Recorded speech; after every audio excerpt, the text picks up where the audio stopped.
जत तालुक्यातील मोठेवाडी गावच्या हद्दीत वादळी वाऱ्यानं मोठी दुर्घटना घडली आहे। एका मंदिराच्या परिसरातील शेडची भिंत वादळी वारा आणि पावसानं पडली। यामध्ये आतापर्यंत 6 भाविकांचा मृत्यू झालाय, तर 15 भाविक गंभीर जखमी असून जखमींना जतमधील शासकीय रुग्णालयामध्ये उपचारासाठी हलवण्यात आले। मरगुबाई देवीची यात्रा मंगळवारी भरली होती आणि यावेळी पाऊस आल्यानं दुर्घटना घडली आहे।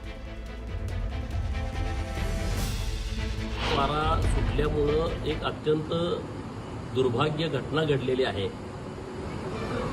तिथं जी भिंत होती, आडोसा होता, त्या आडोशाला बसलेले भाविक भिंत अंगावरती कोसळल्यामुळं मृत्युमुखी पडलेले आहेत। जवळपास 6 लोकांचा मृत्यू झालेला आहे।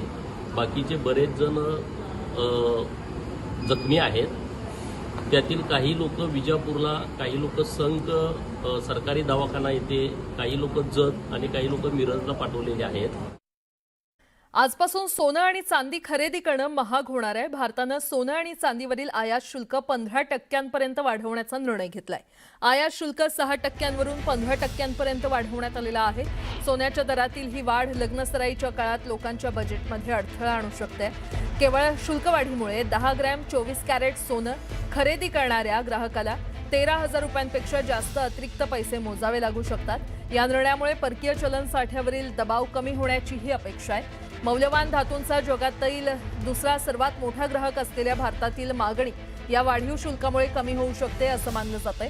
तथापि यामुळे भारताची व्यापार तूट कमी होण्यास आणि रुपयाला आधार मिळण्यास मदत होऊ शकते। मात्र या निर्णयामुळे तस्करी वाढण्याची शक्यता आहे।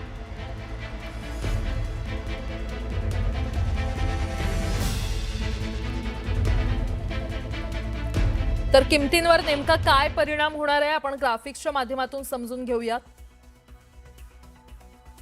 24 कॅरेट सोनं हे 15,207 रुपये प्रति ग्रॅम इतकं होईल। यापूर्वी 6% आयात शुल्क होतं, म्हणजे 912 रुपये आकारले जायचे, मात्र आता ते 15% आयात शुल्क असेल।